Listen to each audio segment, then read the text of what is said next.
welcome to the first edition of 2021 Cinetopia podcast. I'm Amanda, founder of Cinetopia, and I'm here with Jim Ross, co-producer of the show. Jim, how are you? I'm good. Looking forward to continuing the new lockdown, starting 2021 as 2020 ended. Yeah, we were hoping to announce a few exciting things, but at least we have the podcast and we have movies, and so we can continue to watch. But we'll hopefully be announcing some things next month while we wait out some future plans and whatnot. I'm also here with Marc Nelson, a regular on our show. And Marc, how are you doing? Not too bad, Amanda. Thanks for having me again.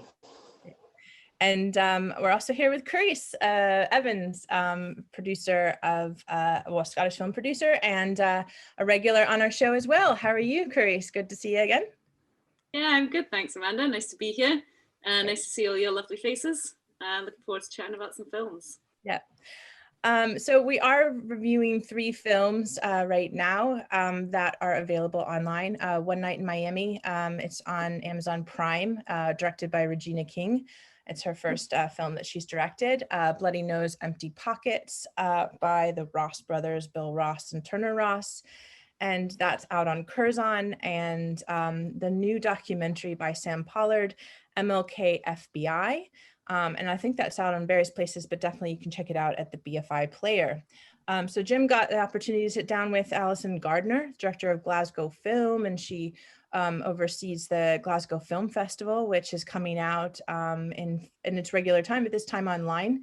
But there's some really exciting world premieres and stuff. And I think as per usual, we'll try to do a Glasgow Film dedicated episode next month as well. But Allison gave a chatted with Jim, so we'll hear that later during this show. So all that in this exciting episode.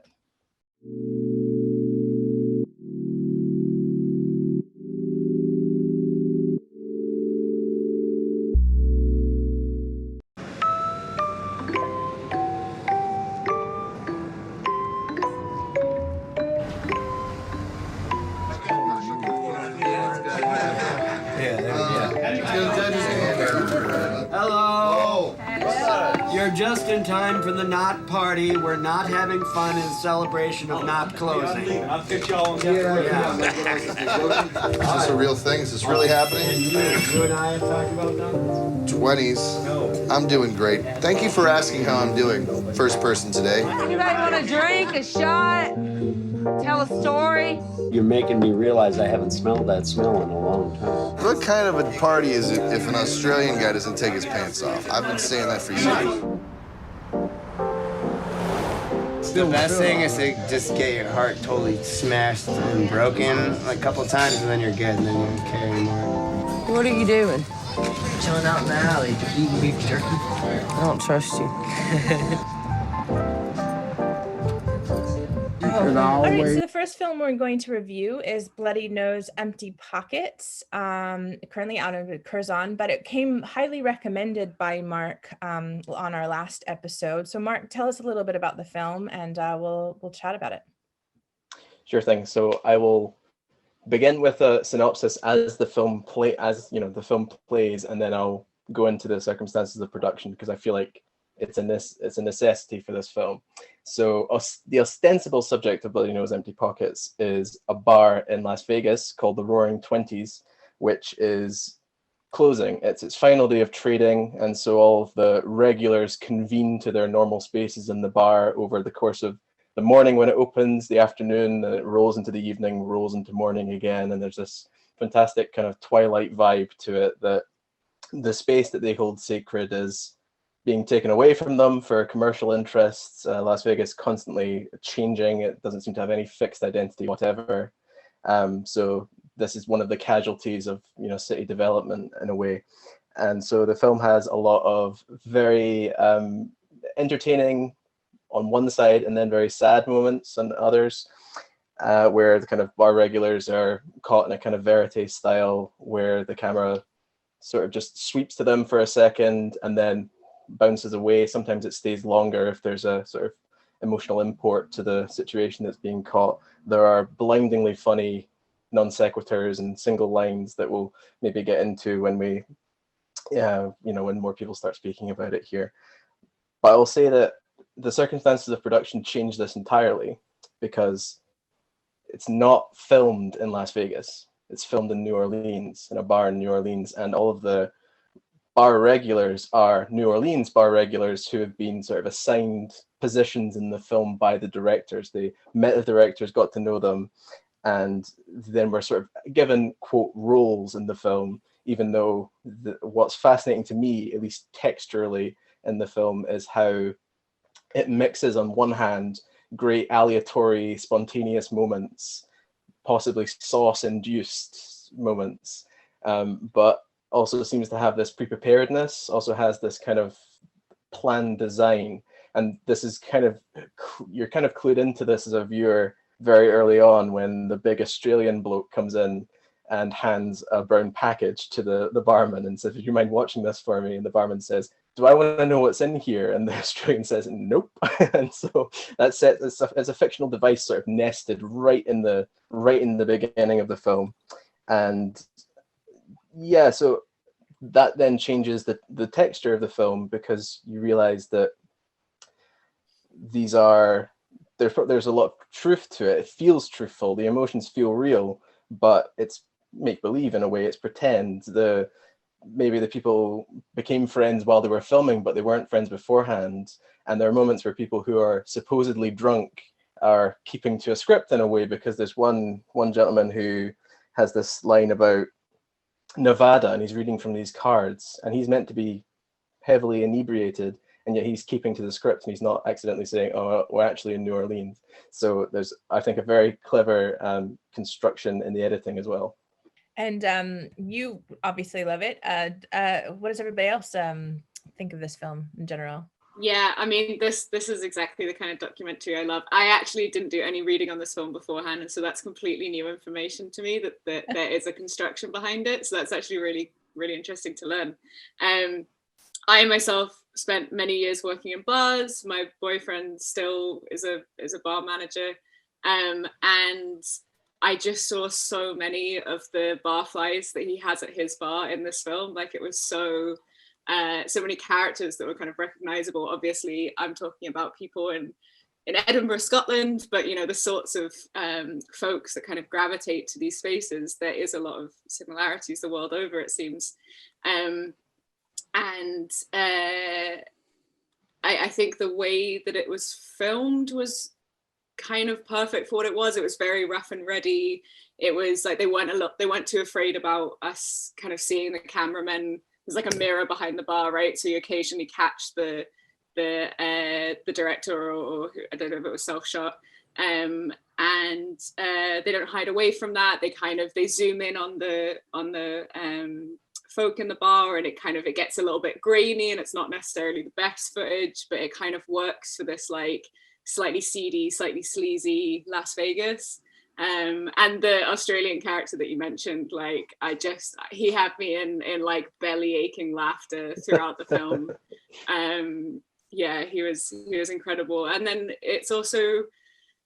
it's quite sad, and it hits on some like really key issues. It's got, a lot of disillusioned characters. There's sort of this generation war thing going on between some of the characters. These older guys trying to give wisdom to the younger guys, and the younger guys are throwing it back in their face and sort of saying, well, you've ruined the earth, and like, this is what we're kind of left with. And ultimately the ending as well, I felt it really, again, speaking as someone who's like worked in a bar, and you've got these people that, you give so much time and so much energy to every day, you chat to them, their life stories, but ultimately when it gets to closing time, you just want to close, and you want to go home, and you want to get into bed. And you kind of feel that at the end, where there's, I think the balance between the people who run the bar and their feeling towards the loss of this space, versus the people who, this is the space they go to every day, it's their home. You kind of get that in that final moment between the gentleman that appears to sort of live there, maybe, and the woman who just wants to close up shop and go home because her son's sleeping in the back of her car. So yeah, it's it's so warm, but it's also so sad, I think, in many ways. Yeah, I think tonally, like, I agree with that. I find it quite, you know, I mean, don't get me wrong, it has its moments of humor and so forth, but I found it quite sad. It's also it kind of nudges and winks at the fact that it's a bit screwy, because it opens with the you know, the words from the Declaration of Independence: "We hold these truths to be self-evident," you know, which is quite, you know, which is quite a interesting way to open it up. It makes, and I think, like, we discussed this off air when we were doing, I think it was the last show, I forget, but when we were looking at Il Mio Corpo, which is another kind of hybrid documentary, which I think, had we not known that going in, or at least certainly, I mean, speaking for myself, I would have assumed it wasn't a documentary. This one, however, despite all the kind of like fabricated elements of it, I would have, it's kind of the flip side of that coin. I would never have get it. To me, you know, unless you were like really paying ridiculously close attention, I don't think I would have really realized that. And I think this is, you come back to that discussion we had the last time about what exactly is it trying to do, like what truths is it trying to capture, what is it, and for my money, I think Bloody Nose Empty Pockets does that a lot better than that one did. And I was really very impressed with it, even down to the little things that they choose to focus on in and around the bar. You know, they'll stop and focus on, you know, a Jeopardy question about Native Americans. It will give a little bit of room for, like, there's a guy at the bar who, I actually must admit, there was one scene that hit rather differently watching it after the events at the Capitol last week, was when sort of like the guy at the bar basically starts talking about Trump and says they're going to impeach him, you know. And it's just like, you know, obviously you've got all that staged factor, but it's just, it seems to have this weird prescience about it. It seems to be like almost kind of like capturing the mood of like, and distilling it down, for want of a, no pun intended, distilling it down into this bar environment. So any of the staged elements, which, you know, I wouldn't have picked up on if I didn't know about them, and clearly, as Carys said, like, she didn't know that going into it. It clearly is the case. I was pretty impressed with it. I thought it captured, I thought it really captured something both sad but also amusing, and just, you know, I was really pretty impressed with it. I mean, I have to say this, like, once I watched it, I was like, that is a Marc film, and like, definitely one of your favorites. It did feel a lot like a bar version of The Task at points. Well, I think. I kept thinking of The Task, but then I kept thinking about how much more I appreciated this one versus The Task, you know? Fair.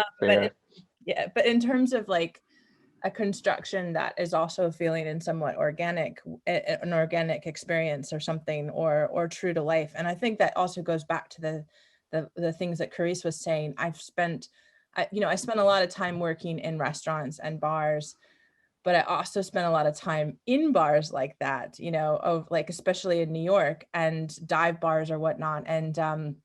And there's just like, there's a community and a timeline that goes forward, like the longer you spend in an evening in a certain place, or the more you get comfortable with that, and how important. I'm just very nostalgic for like American bars pre-COVID, you know, because it's like this, I just kept thinking, gosh, you know, like, you can't do that right now, or, you know, it's not the same. And it did, I think, I read your article before, so it did, I wouldn't have probably caught those things that you mentioned of it being fabricated, but as I watched it, I did see things like, I just felt it was staged, you know. There were elements like what that wouldn't be on the TV unless it was a hipster bar in, like, you know, East Village or something like that. Like, we're not putting an archive, you know, film on the TV or whatnot. And obviously the way the stuff was shot, and similarly to the fact I felt with Il Mio Corpo, it definitely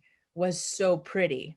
But I'll have to say, like, everything about that film, staged or not, I think we could have done a similar documentary unstaged of a local bar in a place like Vegas or New Orleans, and had a fairly similar kind of, you know, experience of that hangout movie.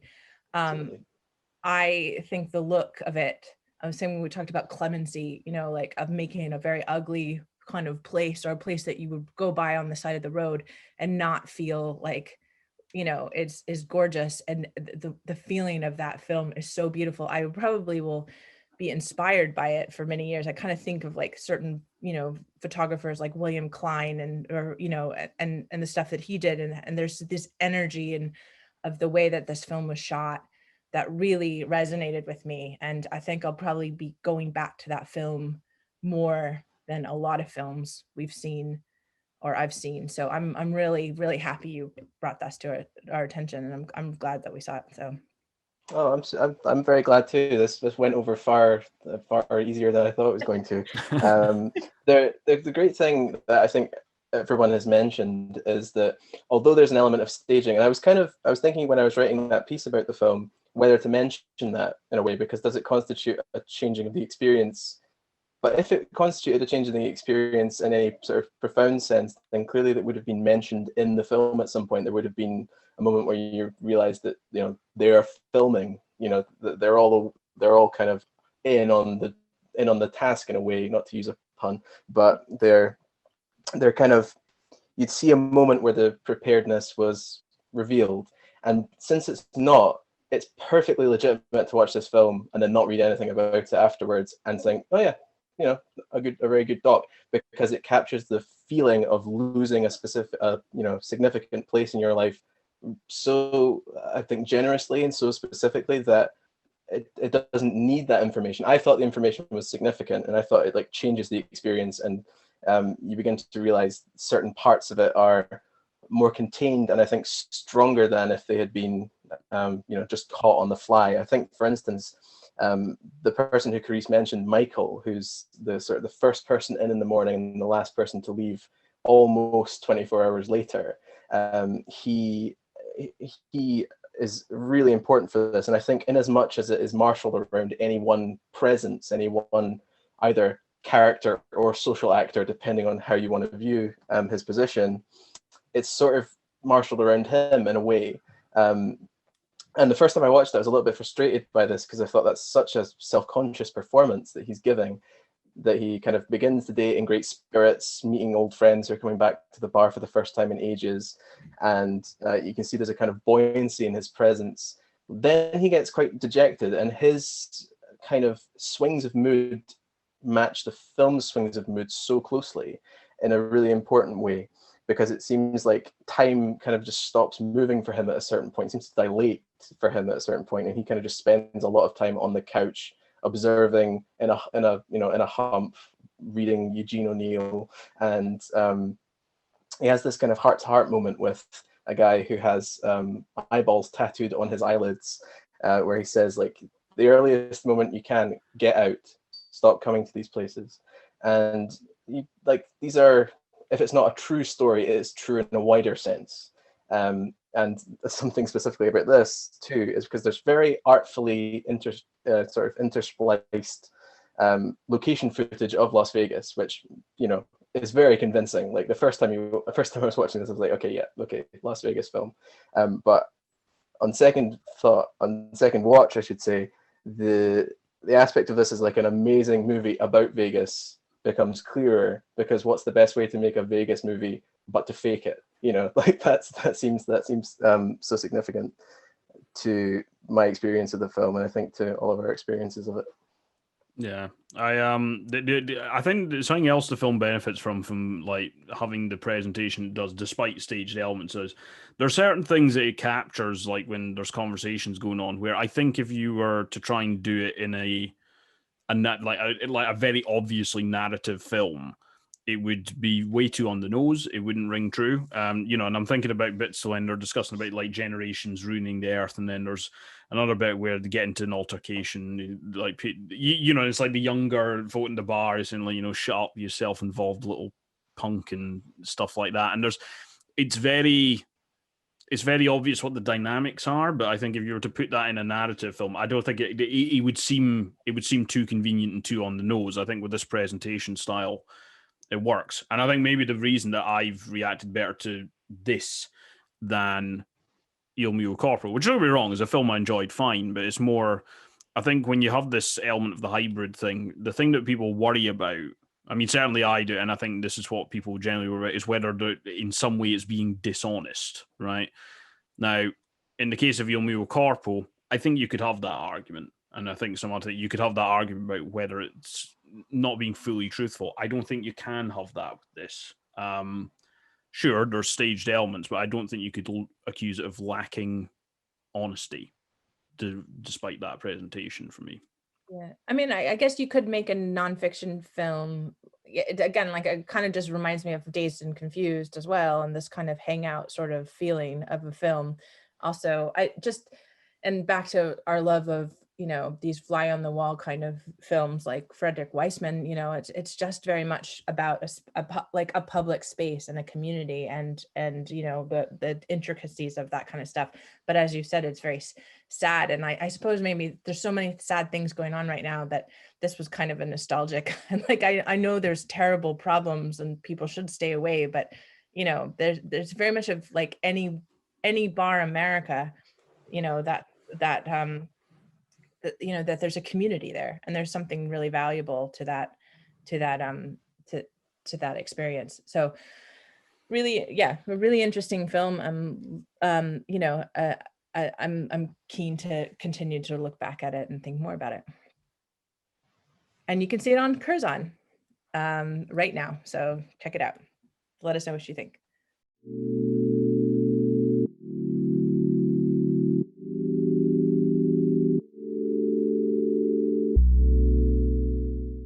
Violence is self-defeating. He who lives by the sword will perish by the sword. You know, when you construct a man as a great man, there's nothing almost more satisfying than also seeing him as the opposite. When the National Archives puts government documents up on the web, one has to confront them. Tapes from the hotel rooms, FBI reports, those are pieces of information that we shouldn't have. The FBI was most alarmed about King because of his success. He realized how sick this country was. We were trying to reveal the truth about segregation. J. Edgar Hoover is famous for saying that he feared the rise of a black messiah. The FBI says it's clear Martin Luther King Jr. is the most dangerous Negro in America, and we have to use every resource at our disposal to destroy him. The next film we're going to review is MLK FBI, a new film by Sam Pollard, currently on BFI Player. Carys, tell us a little bit about this film. Yeah, so MLK FBI is an archival documentary about Martin Luther King, and I guess more specifically the way in which the FBI featured in his kind of rise within the civil rights movements. It focuses very much in on how the FBI use surveillance to try control and kind of change the narrative on anything that they perceived as a threat against the state. So I guess if Martin Luther King's the protagonist of the story, then his direct antagonist is J. Edgar Hoover, who served as the Director General for the FBI for, I think it was around 40 years. I think he served under like about 8 presidents. Obviously this is very much around the kind of Lyndon B. Johnson days. Yeah, sort of plots how that surveillance sort of changed its course depending on what the FBI saw as the weak point in threats against the state. It's pretty classic, I guess, in terms of its format. You know, it uses obviously footage of Martin Luther King's speeches, his public appearances on TV, and it also cleverly weaves in a couple of films from the time about the FBI. You know, it shows us that this is really like what's happening in America at this point. There's the House Un-American activity set up. Communism's a big threat.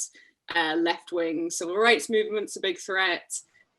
And these are the main issues kind of facing the more maybe conservative government, Republican, if you will. Well, I mean, what do you guys think of it? I like this a lot. I think as much as anything else, right? I didn't know any of this, really. I mean, the most I know about J. Edgar Hoover is the fact that Leonardo DiCaprio played him in a film, quite frankly. So to watch this is kind of galling, and I think if you don't know about it, that's, kind of the point of it. I like the construction of it as well. I think I quite like the fact that it went through in chronological order. The reason being that, as you say, the way in which this information that the FBI were gathering was to be used against King changes, right? And it kind of gets to the point that they would do anything, really, because it starts off with him in his association with Sam Levinson, who I think was involved in communist politics in the States, and it starts off as this kind of analysis of the way America's always had this kind of like bogeyman in communism. It was communism then, it's socialism now, right? But essentially it's anybody who's not really aligned with the political orthodoxy, shall we say.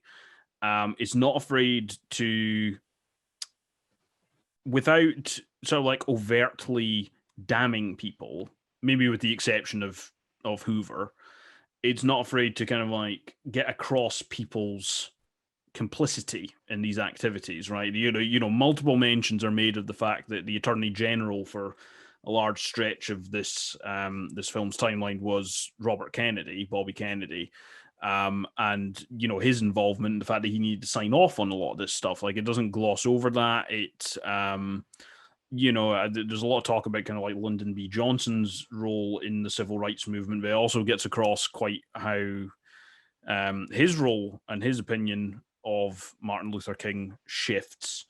I find it really compelling, and I think that's really what the point of this documentary is, and it achieves that quite well. If I'm going to play devil's advocate slightly, my only complaint with it is there are a lot of voices in this film, and they generally take the form of voiceover without knowing, and some of them are very obvious, like right at the end of the film, you get a little tiny voiceover from like, James Comey, right? So unless you know who these people are already, I did sometimes find it a little hard to parse what perspective they were coming at it from. Like there's one part where there's several points where I think it's Beverly Gage says, if you look at this from the point of view of the law enforcement agencies, and I take her, like, it's a very valuable point to make, but without knowing kind of how she's approaching this discussion, it does kind of like make you sit up and kind of, in me anyway, kind of like, well, where's this going?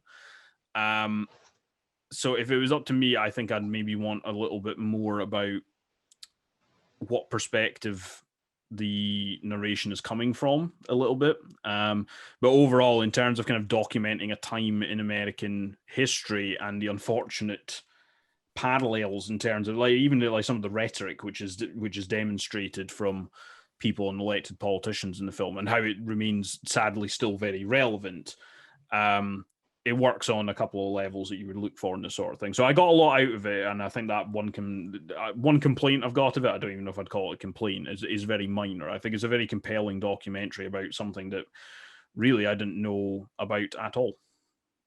Well, as the token American here who, probably knows a lot about this, I'm actually, and maybe just has watched, I mean, I don't know enough, but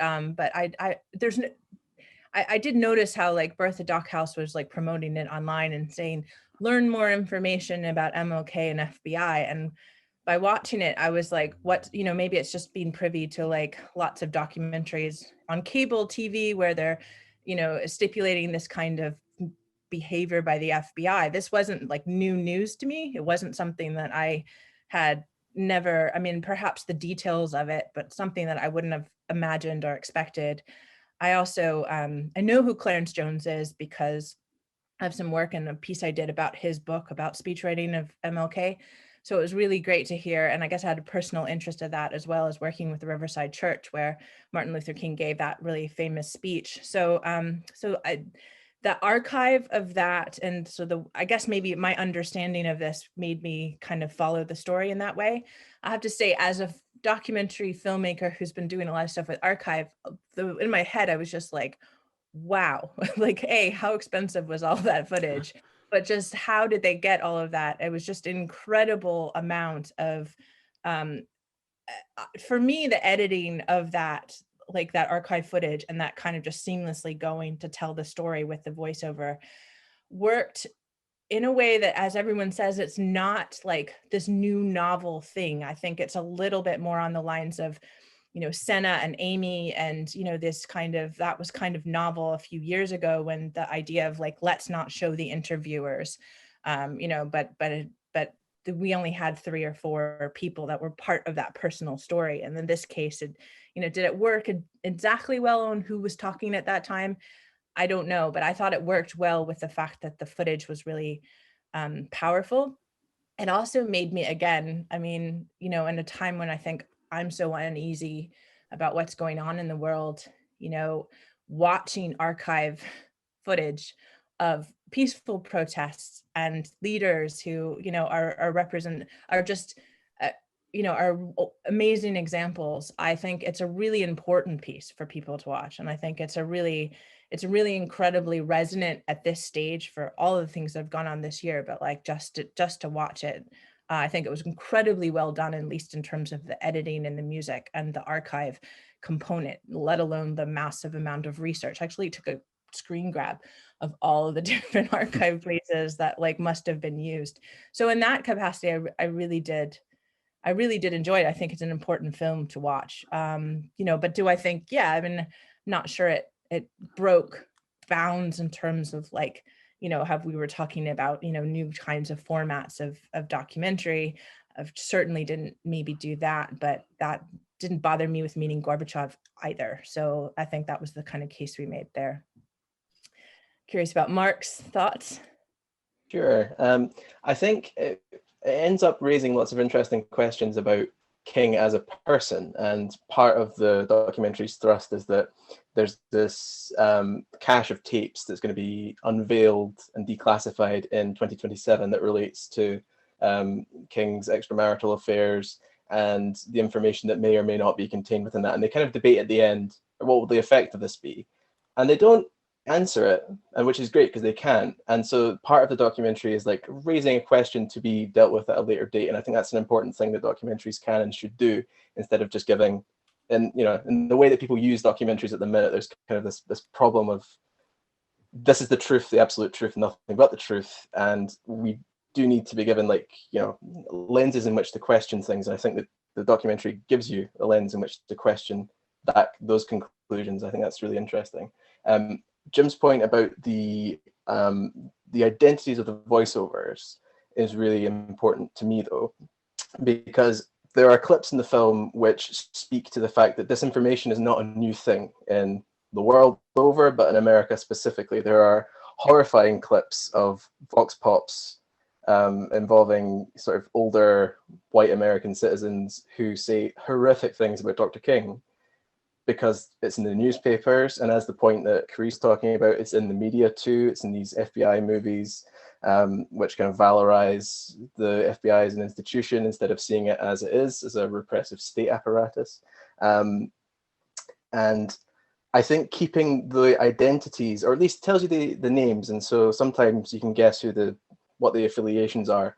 What this does is it lets the archive drive the film, which I think is, you know, a fine operation. And the way that it's been edited, as Amanda mentioned, it's by Laura Tomaselli as the editor, and it's an amazing job compiling the clips of Dr. King, the interviews, the clips of J. Edgar Hoover. I will complain slightly about the newly shot footage of people looking at tape recorders in FBI offices, which are really just like silly sets. Like, is that really needed? I don't know. But what it does, it doesn't distract you from the, you know, appreciating the, you know, this skillfully assembled montage. I think that's a fine job that's done there. However, what it does do also at the same time is it takes away a certain amount of responsibility from the viewer, because a viewer in a documentary constantly has to weigh the value of truth claims. And because that's slightly been taken away from you, you're not really getting that chance to examine your biases, although it looks as though you are. I don't really think it is. I think it's kind of it ends up making everything retroactive, so that you get that bit at the end where people reveal their affiliations and you need to sort of cast back over the film as you've just saw it.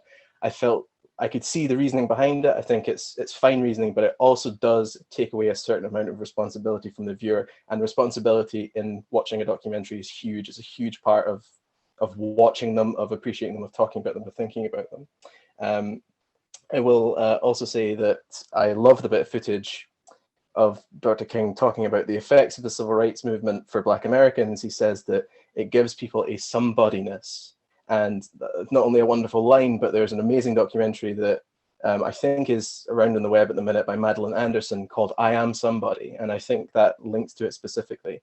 I will say that I think this being framed at times as a personal vendetta on J. Edgar Hoover's part against Dr. King, I think forgoes an opportunity to connect this in a profounder sense with the history of, the repression of Black people, repression of anybody who challenges white supremacy in the States. I feel like just the emphasis of that part of the film's direction, I felt like missed, the opportunity to link it to that wider point, which I think one of the historians who's interviewed does. She does a commendable job at the end of the film, at the very end of the film, linking it to that. And I thought that should actually probably be, just in argumentative terms, I thought that should have been a much more thoroughly integrated part in the thrust of the narrative. But it's very commendably put together. As I say, that archive job is enormous, and I think it sutures you into place. We talk about suture in film narrative.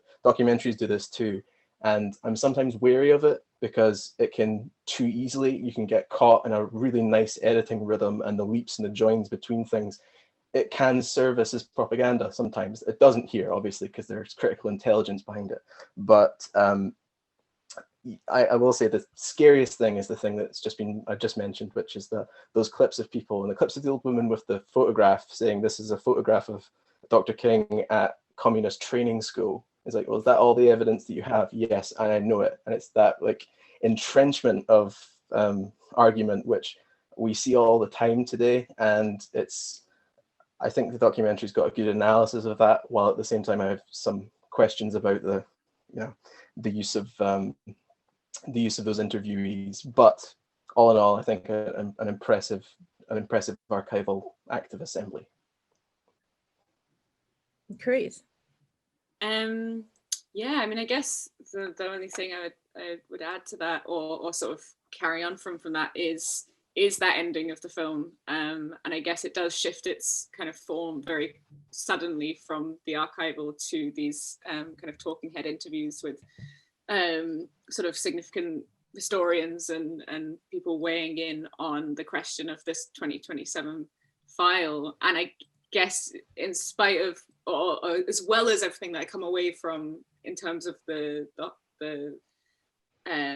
historical FBI Martin Luther King kind of struggle aspect of the film, I have found myself more focusing on that question of like what is going to happen even when this file comes out. And I think particularly because of the time that we live in now, of this like cancel culture and of sort of like misinformation on the internet, and you can just see that that narrative, people just kind of running away with it. And I think it's such an issue of, in particular for people who represent, be it minority groups or kind of the sort of like less dominant narrative group in the time, is that one individual has to stand for like everyone.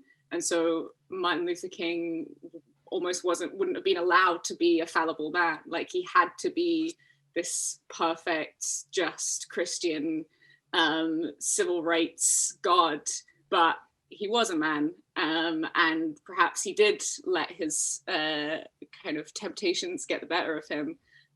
But I guess it does sort of scare me that could completely end up rewriting the narrative of who he is in kind of 7 years from now, for example. And I guess that also makes me feel like, I think one of the other things about the film is that I found myself I guess kind of wanting more. Like I kind of wanted the next like another part of like what, be it the FBI is then continuing kind of look into someone else who comes after Martin Luther King. I think probably because we're in the age of documentary series that I'm used to getting like 10 hours on every topic, that this one was definitely one where I was like, yeah, I could do another 5, 6, 7 hours on this same subject matter. But I really enjoyed it, and I think completely to what you guys say about the editing and the amount of content in there. It's very rich, definitely one you can kind of go back to and pore over again, and pick out even more details. Yeah, I mean, I see where everyone's coming with the I guess to, like I said, I think to me it comes in the way that it was pushed, the way that it's promoted, and the way people are interested in things, and the way people will watch something is having to do with these personalities. So like J. Edgar Hoover being a person, it's that's done really bad things in the FBI, and what they've done, it falls into this like very common, as we all know, like obsession with conspiracies and the grassy knoll and all that, that kind of stuff. So it's that, I think that was driving that thing, but the film to me wasn't about that as much. And I think there was, like you said, I think I liked the fact that there was almost 2 separate narratives going on. One of this conversation between these 5 interviews that were I thought artfully chosen. I mean, you have, someone who was very close to Dr. Martin Luther King, but also someone who was in the FBI, and I didn't know who, and then you could tell there was, but there was that frame that would not have been told through that footage. And then the archive footage, which certainly told a different story, but also told a story that was so important, like now, it's so resonant right now for me. And I thought I personally thought they worked very well together, and enjoyed the end. Just at the end, we brought those questions out, of what's going to happen in the future when these get announced. And I thought, in any case, I really could have liked, I've seen a lot of films that have done worse in terms of taking on such an important topic. And I think it was respectfully and artfully done, for sure. Just to connect it to a couple of other films too, because Pollard, I think, he was involved, I think he was an editor of the civil rights series Eyes on the Prize, which I think is on YouTube, and that's very long, so that would fulfill Carys's like 10-hour thing. But there's a really great archival documentary called Let the Fire Burn by Jason Osder from a few years ago, which is about the MOVE bombings in 1985 in Philadelphia. And that similarly has just an incredible recreation of the period in amazing, exacting, horrifying, pit of the stomach, sort of engulfing detail. And I thoroughly recommend that if people are looking for other things to go along with, similarly artfully assembled archive documentaries. Great. Well, worth checking out, MLK FBI on BFI Player now. So check it out and let us know what you think.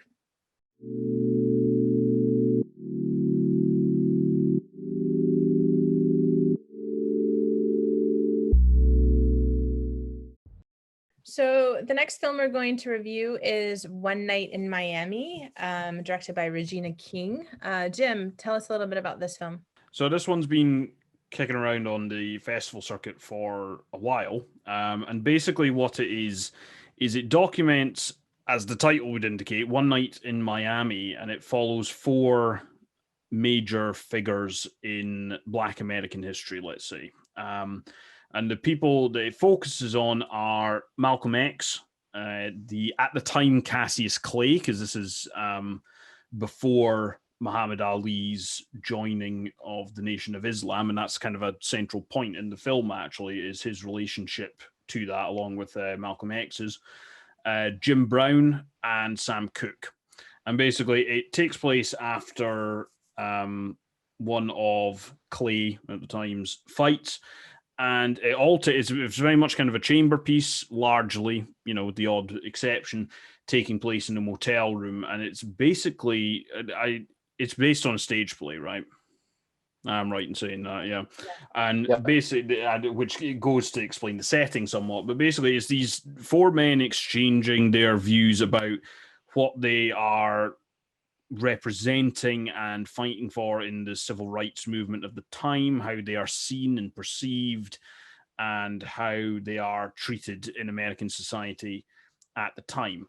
And I'll leave it there for the moment because I'm interested to see what people think of it. I think this is one of these films where it could easily have ended up very, very staid and one note, and I don't think it is. I think it's extremely well done by Regina King. I think she uses space and angles really well to add momentum and import to the interactions that these men have. I think the acting performances are really good in the sense that nobody here is doing an impersonation. It's nobody who's trying to ape kind of the memory of these men. And the way that they play off each other, not just in terms of like the chemistry of the performances, I think they're very good, but also in what they choose to talk about. And it never feels forced or on the nose to me. And I really got into it, and I think it got across something important but also engaging. So I'll leave it there because I think there's actually plenty to talk about with this one. And we'll maybe start off with Marc, like what you found and how you thought the film went. Sure thing. So on the nature of it as a play, first of all, because it's Kent Powers who has done the screenplay of his own play, which seems to be a variation. It's two things at once. It's a variation on Tom Stoppard's play Travesties, which is a bunch of significant people in a single setting. In this case, that idea is kind of animated by the fact of this photograph, which shows Malcolm X, Cassius Clay, Jim Brown, and Sam Cooke all in the same room together, and the play is extrapolated from that image. I think it's Henry Cooper who Cassius Clay defeats, and the film then follows them back in their celebration to a hotel in Miami, and then they have these debates, which are mostly about cultural politics and the cultural politics of their positions as Black men in America. And I think primarily the contest is between Sam Cooke and Malcolm X because they have such divergent ideas about how to operate within the society as Black men. Malcolm X has antipathy towards everything in the society. He sees his position as oppositional, whereas Sam Cooke sees his as getting to the top of various industries, creative industries, and that being a way to express something which, in the course of the movie will be related to the civil rights movement. At first, I was thinking that the film was kind of constrained. There's this horrible moment in the beginning with Jim Brown in the South, which has a real sting in the tail. But up to the point where they get to the motel room, I was thinking that there's something a little bit constrained about it, up until the point where Cassius Clay has just won the fight, and there's a quick shot of Malcolm X's camera, and it's as though that there's a certain flatness in the staging of this. There's a certain constraint in the framing of it, and that quick shot is really important because this is all dramatically extrapolated from a photograph that Malcolm X took, or a photograph showing him taking a photo. And so it's like the whole of this moment is being seen through Malcolm X's viewfinder. And I thought that was a really neat dramatic moment, and it links directly to the final shot in the film, which is this double mediation, and this reflection on the way that the media has a role in the creation of these images, and the images of these men, I should say. I think once you get into the hotel room, I think Jim's right. There's a lot of very creative decoupage. There's a lovely rhythm to the way that their arguments are playing out. Regina King is really good at finding a new angle, a new emotive angle on a certain person's argument. And although it's mostly between Sam Cooke and Malcolm X, and their performances are completely game and completely ready to be totally reactive to each other, and there's great interaction between scene partners here. I'm sort of thinking that the performance I appreciate most is actually Aldous Hodge as Jim Brown, he kind of stealth underacts everybody, but he's really, really good. He's kind of like the guide, because he's already been through these arguments, it seems. He's already had these conversations with himself about his position as a superstar who's moving to Hollywood, as a football player, an American football player who's kind of segueing into a Hollywood career. He's already had these arguments internally. He knows the same things that Sam Cooke is going through. And so he kind of like moves sort of adjacent, but at key moments interacting with the other two. I will say that there are three performances which are excellent, and one I think is lacking, unfortunately. And that's Eli Gorey as Cassius Clay, because I think there are 3 acts of like actorly inhabitation happening around him. And then I'm going to disagree with you slightly, Jim. I do think that's just a very a serviceable impersonation, I think. I don't think it's a great performance, but also in the course of the film, it isn't actually that important, because he is like his event is the one which frames the story of the film, but he's actually kind of sidelined in the discussions because it's about him joining the Nation of Islam. But he is kind of just at the side listening to the debates. He does have a moment where he, in the Carys liquor store, which is important, but in comparison with the other performances, which are so controlled and so inhabited, he does seem just to have just a slightly less, slightly lower levels of reassurance in his own acting when compared to the other 3, which is, it's a light limitation, but I think it is there. I'll come back to that, but we'll sure. We'll see what Amanda thinks first. Well, I rather agree with both of you. I mean, I think it's again, we talked a lot about this idea of like translating theater into a film, and, especially when they're in this kind of like insular space and like one room, plays. And I think this was like artfully done. And I think everything, it was quite beautiful. It wasn't something I had known about. And it definitely, I think creatively is it's in a piece of in its own. I mean, it obviously got me really interested in the stories of these 4 people and what happened like shortly thereafter, given that the next day, as the film shows, Cassius Clay changes his name and joins, but then all, the quote at the end and sort of like prefaces what was to happen for all of them going in the future. But overall, I think the film is really well structured. It's very beautiful. And I thought I thought the acting, I didn't really pinpoint the Cassius Clay character not being, as good as the others. I thought they all were fairly even, but, I hear your point. It definitely didn't seem like his which was obviously could or should, and again, that's probably the source material, that he wasn't the most, it was an important night for him for many reasons. And so, but it didn't seem like that was as big of a part of the story. But overall, I really liked the film, and I suppose I wasn't expecting to as much, because it's, but I really did. So I'll just to pick up on the Eli Gorey is Cassius Clay. I think what I will say is I think the other 3, I will concede that the other 3 performances are stronger, I think. And the way in which I would take that is they are more memorable. But I think to a certain extent, I think the film's set up for it to be that way. I wouldn't say I found the performances Clay lacking, but he kind of acts the role in this story that has been kind of created from that photo. He kind of acts as a lightning rod for a lot of the concerns of the other men, right? Because one of the key clashes is, or one of the main points of tension, let's say, is Malcolm X's kind of fracturing relationship at the time with the Nation of Islam. And particularly, there's references made to the way that Elijah Muhammad, the leader of the nation, lives and things like that. And I think that the way that these characters all bounce off one another, to me, captures really well this idea that, movements are not a homogenous entity, right? There's a very different set of opinions within about what is the best way to advance a cause.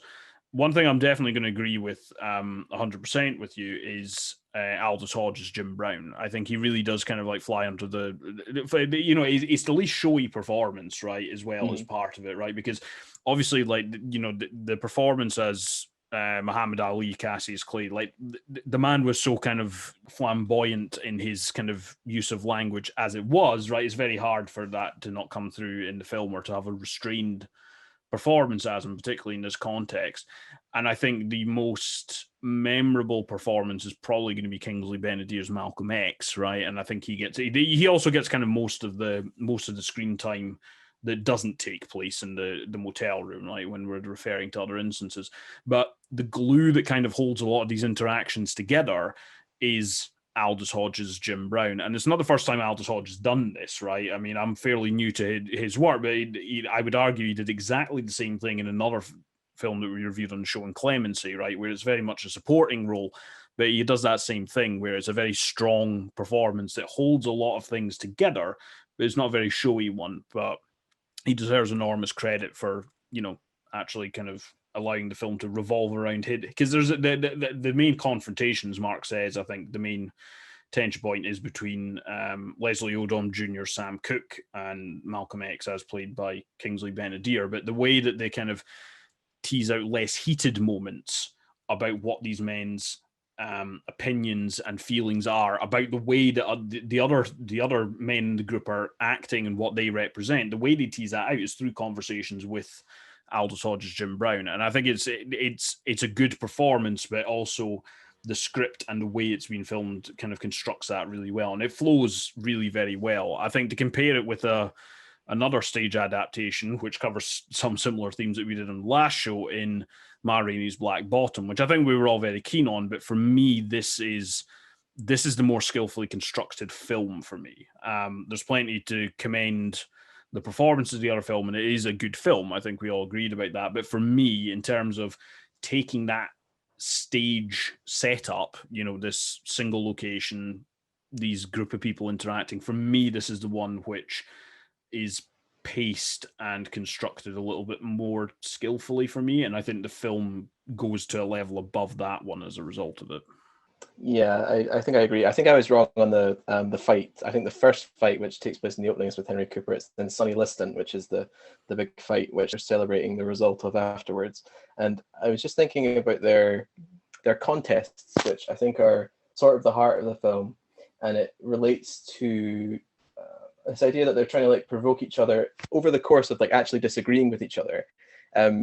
It's as though the contest is motivated by real love that they share, particularly between Cooke and Malcolm X. There's like this real, although they like disagree over methods and they disagree over each other's position, it's as though they're trying to provoke each other into greatness. Yeah. And towards the ending of the film, you see that like that has been kind of secured in a way, and it's sort of relates to a Ralph Waldo Emerson line, which is that truly speaking, it is not instruction but provocation that I can receive from another soul, and that the way that the film is structured sort of like teases that line's significance out for the film. All right, so One Night in Miami is currently on Amazon Prime, so check it out if you can.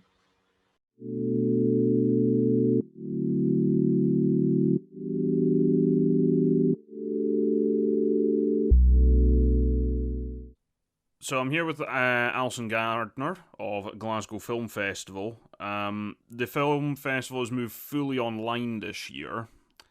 That wasn't always the plan. There was going to be a hybrid format, which I'd like to talk to you about in a minute. But it's interesting for me to be coming to Glasgow Film Festival and it being online, because the last Glasgow Film Festival is actually the last film festival I attended in person at all. And I've only been to a physical cinema twice since that film festival, so it really does feel like it kind of marks a whole year since normality for cinema going. How did you approach programming for the festival in 2021? Because obviously I know from intros you've done with films before that you go to the likes of Toronto and other film festivals and see what's playing there, as well as having other stuff screening. I'm just wondering, with so many things moving online and travel being difficult and all the rest of it, how did you approach it this year that was different? Well, actually, you're one of a number of people who've said that GFF 20 was their last experience of any type of festival, and probably was, because about 3 weeks or 2.5 weeks after we finished the festival, we then went into lockdown in the full lockdown on the 23rd of March. So yes, we began realising in about May that the world had changed significantly, especially around the film festival landscape. So we were working with London Film Festival, for example, and talking to them about, they were talking about hybrid model, we were sharing intel, they were very generous with us in terms of sharing what they were going to do, and we were working exactly along the same lines of a hybrid festival. So we were able to watch a number of films at virtual film festivals. So it was Virtual Cannes. Virtual Cannes was not fun, can I just say. The rosé I was serving myself at night was really not up to par. Not quite the same. Not quite the same. I mean, it's interesting to do because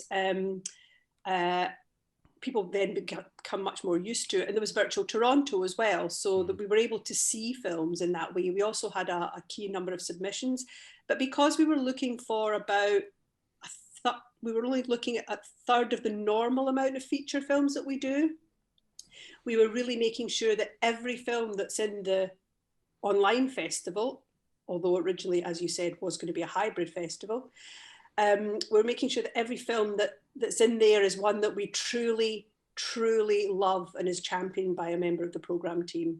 So Chris, Kumar, Alan, or myself. So we were really making sure that these films were ones that we were passionate about. And so we're fully online now, which has its advantages. How did you approach the logistics of it? Because you've said that obviously quite early on you knew that like the world had changed. I think as a lot of us knew, particularly in terms of, you know, the crowded spaces that film festivals can be. Is that what brought about the GFF at Home program you've been running? I'm just wondering, because obviously that's been great, but I'm just wondering, was that kind of intended as sort of an advanced pilot almost for how you thought you were going to have to run this year's film festival proper? You have nailed it completely on the head, Jim. Yes, it was an advanced pilot. We had been doing a lot of work with distributors and keeping our audience engaged at Glasgow Film Theatre with the staff. So we were doing Twitter chats, we were doing watch-alongs, we were doing a whole bunch of stuff, lots of really great activity. So we were conscious that we wanted to offer Glasgow Film Theatre audiences the same curation that we would normally offer at GFT and keep in touch with our audiences. And then we thought about the festival. So we invested in this Glasgow Film at Home platform, which is really easy to use, actually. And I mean, for somebody who's technically inept like myself and has to require her children to help her with nearly everything technical, including her phone, it's really easy to use. You create an account, then you can buy films, you can swipe it onto your TV. It's all very, very easy to do, apparently. For the two films that I've watched, it was super. I was able to do it myself, so that's great. But we'd invested in that platform. We started using it in early November for Glasgow Film Theatre, because I don't like to trial anything at a film festival. That is a bad move. Yeah. Bad move. What you really need to do, and I wanted the learning, and I wanted to see how the user journey was. And you know, whenever you start something new, it's never perfect, but I wanted it to be as perfect as it could be by the time the festival came round, because there are a lot of film choices on there. You've seen from the programme, there's a lot of great movies in this festival. It's a finely curated programme, and it's available to everybody in the UK. On the topic of the curation and the programme itself, that was something I wanted to ask you about, because this predates this festival. So I think I first attended Glasgow Film Festival in 2017 after I moved back to Scotland, and one of the things that struck me about the programme is the character of it, because it has a very good balance of international features, stuff not in the English language, stuff that's you know, from North America and some of the big festivals there, but also that focus on Scottish filmmakers and local talent, even down to the Glasgow level. what do you aim for? Is that what you're aiming for with the character of the festival? Is that at the forefront with the programming choices? Because it's a feeling I get from Glasgow that I don't, cards on the table, I don't always get from other British festivals. And I'm just wondering if that's how long that's been the case. If that's a focus for the programming effort, basically. I take that as a huge compliment, Jim. So Alan and I started curating the festival in 2007. Oh my goodness, that's so long ago. And we decided that we wanted it to be a broad church so that there was something for everyone. It really wanted to reflect the programme that is GFT all year round. So we partnered up with Fright Fest, for example, which is a big success because they bring out a new audience. But a lot of that audience from Fright Fest has migrated to come to the whole festival, for example. And so because they're film fans. And so really it's a festival for film fans. There's, even in this festival, there's the high-end hitters like Minari that people really want to see, which is brilliant, by the way. The Mauritanian, creation stories, those sort of films. But in amongst that is all the sort of small, gems from in the documentary section, like Castro Spies, for example, and Enemies of the State. Enemies of the State, fabulous, stunning documentary, really not to be missed, and a European premiere.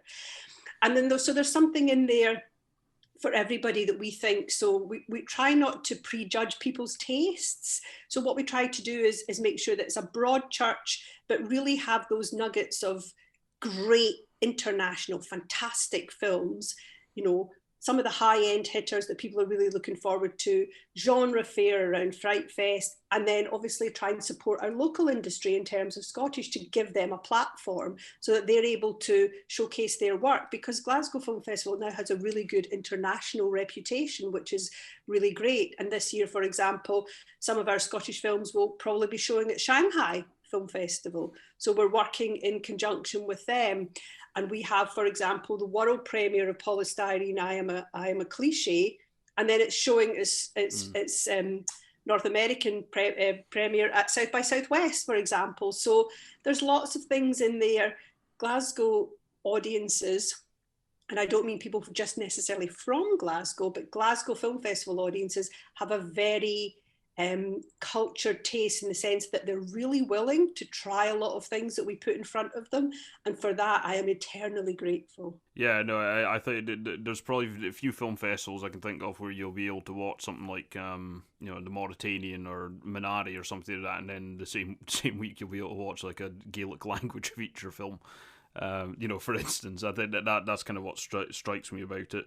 The idea of those partner screens, is that something that you would maybe like to revisit when we're back closer to some sort of normality? Because that's something that I've seen a lot of festivals doing. Is that something you'd like to revisit? Absolutely. I do think that once this festival's over, we'll be relooking, as we normally do, at what the successes are. I think there will always be a hybrid version now. I think there will always be an online element to it, which is great.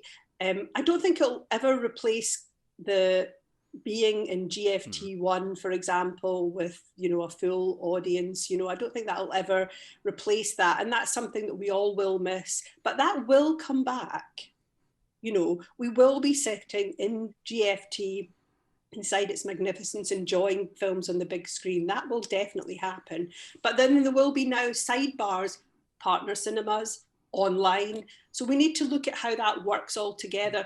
We were so delighted because the partner cinemas were so open. They've been so fantastic. And I really wanted to thank all of them. They came on board very willingly. They were super happy with the choice of films that we gave them, that they would have been showing.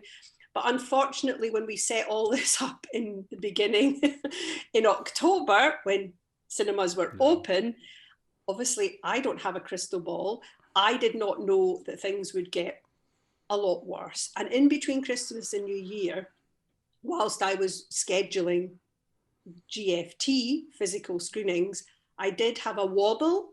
I had a good greet because I thought, this is not going to happen. I solved that problem by going for a long walk, coming back, having a very large glass of red wine, and then rethinking. And at that point, we decided, before we went into this lockdown that was announced on the 4th of January or the 5th of January, I decided and spoke to the team and said, we are pivoting online.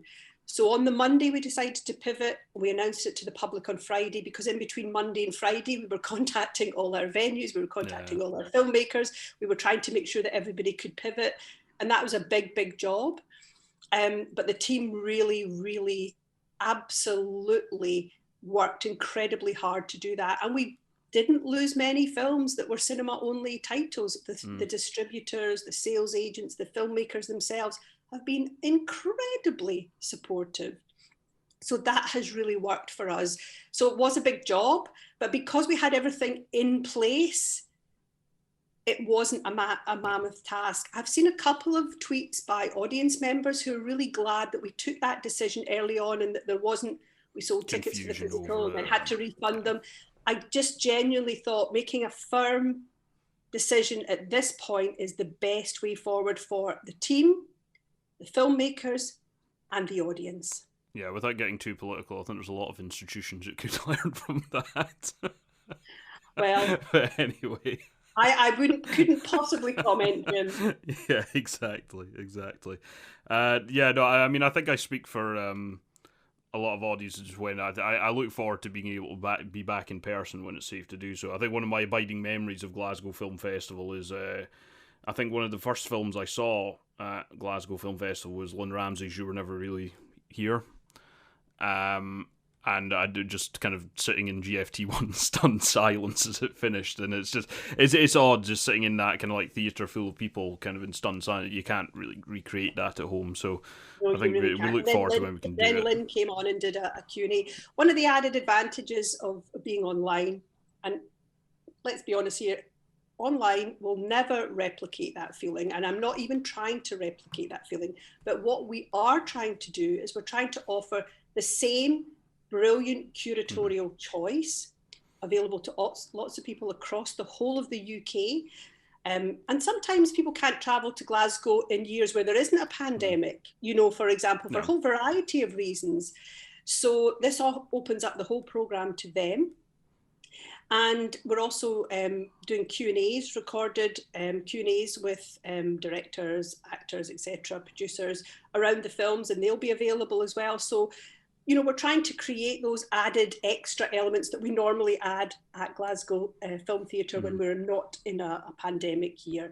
But I do think it's certainly worth everyone taking a punt on seeing the films. The tickets go on sale on Monday, and we've created bundles, for example, because online, obviously, the tickets are priced $9.99 individually. But for example, you could watch all of the 5 South Korean films, you can watch all of the 6 Fright Fest films, you can watch all of the 6 Audience Award films, and then you can also buy your picks where you're sent a code, and then you put that code in, and then you can choose your films from the general programme as well. So we've tried to make it as easy as possible for people to access great films. Great. I think to finish off with, so I've seen a couple of the films on. I've been fortunate enough to see at some other festivals and on Screener a couple of the films that are screening, and I can back you up on the thing. It is an excellent programme. I suppose as one of the festival's organisers, just to finish off with, what would be some of the kind of personal highlights that you see on the print? Now, obviously, you think the whole program is great, right? Because but in terms of like specific things, what would you say people should keep an eye out for? Some of the things Alan chooses, I don't like. Usually, what happens is when we're in GFT, somebody will come up and say, "I've just seen that film, Alison, I really didn't like it." And I say, "Well, Alan chose that one, and obviously I told him not to." But that's the joy of having it. But no, I think the program as a whole is really excellent in the sense that it really does something for everyone, and that's always what we aim for. I mean, I really liked things like I really like Big versus Small. It's fantastic, a really great documentary about the first Portuguese big wave surfer. It's a really great documentary. It's also because I'm frightened of surfing and sharks and waves, so I was watching it completely like mesmerized. But it's not just about that, it's about her journey. She goes to Finland, she deep dives in water, you know, in dark lakes.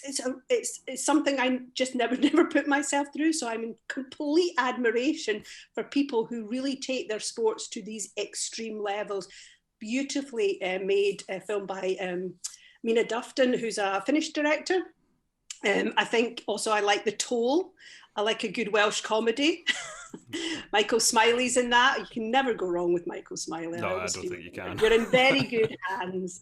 In terms of the documentaries, again, I would really mention Enemies of the State and Castro's Spies, really two the top documentaries I think that people will see this year. I'm also looking forward to, which I haven't seen, which Alan has seen, which is Truman in Tennessee as well, which is great. I'm also looking forward to seeing people's reaction to Black Bear. I really liked it. Some people not so much, but I think that's a great festival film. I really loved it. I really enjoyed it. And then if any people who don't like Riders of Justice really should never attend a festival. It's a great film. Mads Mikkelsen has the best beard ever. It's so great. Well, that's what struck me the still for it, actually. I've never seen Mads Mikkelsen with a beard, and he pulls it off as impressively as he does many other things. It's quite a violent film. Anders Thomas Jensen is a festival favourite. We've shown, I think, nearly all his films at Glasgow Film Festival. I'd have to look back at that.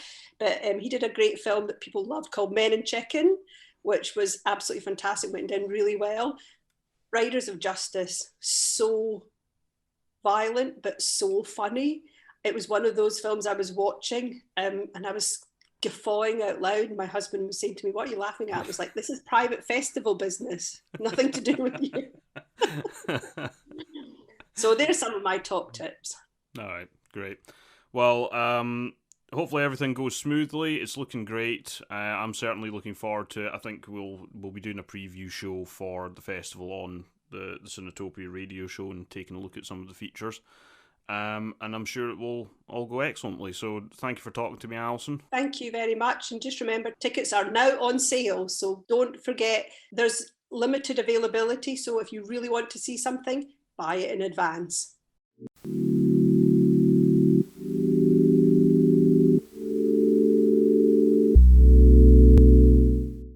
So now is the part of the show when we share recommendations for short films that are currently online. Jim, how about you? What's your recommendation this month? Yeah, so the short film I'm going to recommend is one that I've been trying to catch for a while, actually, because it was playing at Raindance Festival and a few others. I think it was screened at Sundance way back like a year ago. Is The Long Goodbye, directed by Anil Karia, which is starring Riz Ahmed, and I've picked it for a couple of reasons. First of all, it's a really interesting, powerful short film. It's about 12 minutes long. But on top of that, we reviewed Mogul Mowgli on the show a wee while ago, and it shares some, it's got some thematic overlap with that, and it concludes with a piece of poetry, I think you would probably call it in this context. But the reason it actually is one of the tracks which features in Mogul Mowgli, and it's got a similar theme, but this time it's through a completely different lens. It starts off with kind of, just kind of like general domestic day-to-day chaos, and then it turns into something which is a lot more dystopian and darker to finish off. I think it's a really powerful short film, and I think it links up quite nicely with the themes of that film. So if you enjoyed that, I would definitely check it out, but also it could serve as kind of a gateway to that other stuff as well. And Anil Karia has also got a film that's going to be at Glasgow Film Festival, which has been kicking around for a bit, Surge, so it'll be a way to get tuned into their work as well. So I think that's what I'll go with recommend this month. It is available online for free, but if you want to check it out with some other short films, it's also going to be screening at London Short Film Festival online on the 21st, Thursday. Great. And I'm guessing from Carys's reaction that you were going to do that. Yeah, well guess. Oh, no. It's the second you started saying you're like, it's screened at like Raindance, and I was like, he's gonna say The Long Goodbye. It is great though. It is great, and I am obsessed with Riz Ahmed at the moment. Next up is Marc. Marc, do you have a recommendation now? Sure thing. So I have a short film called Stay Awake, Be Ready. It's directed by Pham Thien An, and it's a short film done in a single take. It's set on a street corner in, I think, Saigon, definitely in Vietnam. And at first, just a single angled take of, building, brown streets lit up by night lights, and the lights of various food stands that kind of, found on the corners, and people kind of revelers out for it could be a weekend, evening. It feels like that, it has that kind of atmosphere. People are sitting next to the food stands, eating, drinking. There's a car crash that happens and everybody stops off screen, of course, just to the left of the screen. Everybody stops. There's a little bit of commotion, then they get on with it again. And they're just small focal points that become important. There's a wee boy who is a fire breather, kind of apprentice fire breather, who starts practicing breathing flames. There's a man who just wants to listen to his iPod but keeps getting people bugging him for his attention. There's a woman trying to hawk free beer, and there's a potential pickpocket. But each time that there's a new sort of point of attention, the camera reframes ever so subtly and eventually moves forward to this one table where these three men are sat. And I think it's got this amazing color palette, these like brown and amber hues that are kind of reflecting off of the brown and black streets. There's this like lovely soundtrack of like just bustling activity and just revelers out on a night, don't know when it is, having a good time in a public space, which can you imagine? And as it moves in for the finish, as it keeps on moving in, it eventually comes very, very close to the table, and a very forthrightly artificial thing happens, but it's a great pleasure. And I think it's a lovely wee example of how to create staging and atmosphere all in the single choreographed take. I'm going to second this one because Carys will be able to give it. Is that not what won Best Film at Edinburgh Short Film Festival last year? Oh, is it? There is, yeah. Okay. Yeah, no, I reviewed it at the time. So I can second that. Yeah, it's an excellent short. Yeah. Yeah, it is. And Carys, would you like to go with a short film you would recommend? Yeah, so my short recommendation would be The Fabric of You. It's a stop motion animation by a Scottish writer-director, Josephine Lahore herself, that I think released a couple of years ago. It's absolutely beautiful. Like, it's just detailed stop motion animation at its finest. It's about two mice set in kind of 1950s. I think it's meant to be in America. You definitely get this kind of feeling of it being in America. And one of the mice works at a tailor, like sort of suit tailor shop, and the other mouse comes in as a customer. And these two mice fall in love, but it's obviously during a time in which being openly gay is not a thing. But they fall for one another. They have sex. It's incredible. Like the Josephine, I remember seeing her at a Q&A, and she was like, no one laughs when the mice have sex. It's really funny. They're puppets having sex. But yeah, it's beautiful, and then it's tragic, and I won't kind of go into why that is because I don't want to spoil it. But yeah, Josephine's currently trying to get it submitted to the Oscars. I think it stands a bloody good chance if she's able to. So she's currently crowdfunding it now for the money to submit it. So maybe we'll drop a link to that in the show. And then otherwise, there's a few links online. You can't watch the full film itself, but you can watch extracts and you can watch a trailer. And I'm sure once she's kind of got through the Oscar bid, she'll pop it up online.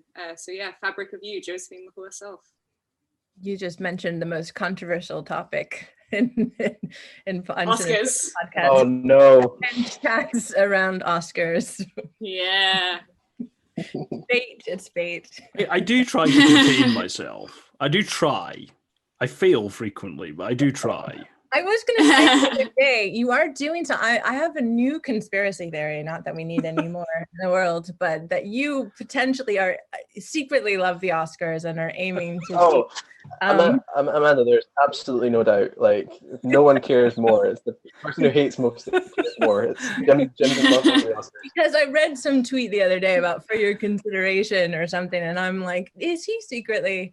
But it's like I said online the other day. I'm grateful to you for responding for every tweet where I go on about the Oscars, because nobody responds to it now. I think they just read and go, oh, Christ's sake, he's on this again. You're turning me into more of a lover of the Oscars, and I full on expect to have chatter of Oscars all year round from now on, just to keep it up. But anyway, so I'm going to go with one just because I think something that Marc brought up when we were talking about MLK FBI made me think about how important documentaries are in terms of telling history. And I've really been quite impassioned about the use of archive and not. And some, one of my most favorite films, not a short, Shoah, very long, is, a film that doesn't use any archive film. But I'll say that one of the best documentary shorts of all time, if you haven't seen it, and I haven't already mentioned it, because it sounds like I might have in the past, is Alan Renee's Night and Fog. And it's certainly online somewhere within the thing. And it was a film that was filmed 10 years after, I believe, the World War II. And it really does mix the two of modern day footage of Auschwitz with a mixture of archival footage, and does it in such an artful way. It started there, there's quite a lot of films, like I said, Shoah and also The Sorrow and the Pity that come after it, but it's nightmarish. It really makes you understand what the difference of using archive versus not, and how documentaries are put together, and the importance of obviously of telling the story correctly, or the importance of a documentary filmmaker and retelling history. And I highly recommend it for so many reasons. I won't tell you much more. Check it out if you can. Night and Fog, Alan Renee, and all of his films, quite great. So that's me trying, because I forgot to put a new short film there. And yeah, so that's this for this January, and we'll be back in February with much more, and hopefully a second one on the review of Glasgow Film. Anyone have any last thoughts for our January episode? Just if you miss being in a bucket, bloody nose empty pockets, because I know it kind of fulfilled my longing to be sat nursing a pint barside. Yes, absolutely. Me as well. And I'll probably definitely watch that one again this month as I mourn not being able to have a social drinking. That was something I quite miss. Zoom does not cut it. I will say, on the topic of documentaries and the topic of our interview with Allison Gardner and the Glasgow Film Festival, there is a documentary I've been looking forward to for a very long time, playing there next month. That's City Hall, Frederick Wiseman's newest. I'm promised that it is 274 minutes in length, so I'm reserving an afternoon to commune with Frederick. Yeah, I've never watched a Frederick Wiseman at home. I've only watched them in the cinemas, and so I'm looking forward to that too. And I'm sure we'll try to do that one next time if we can.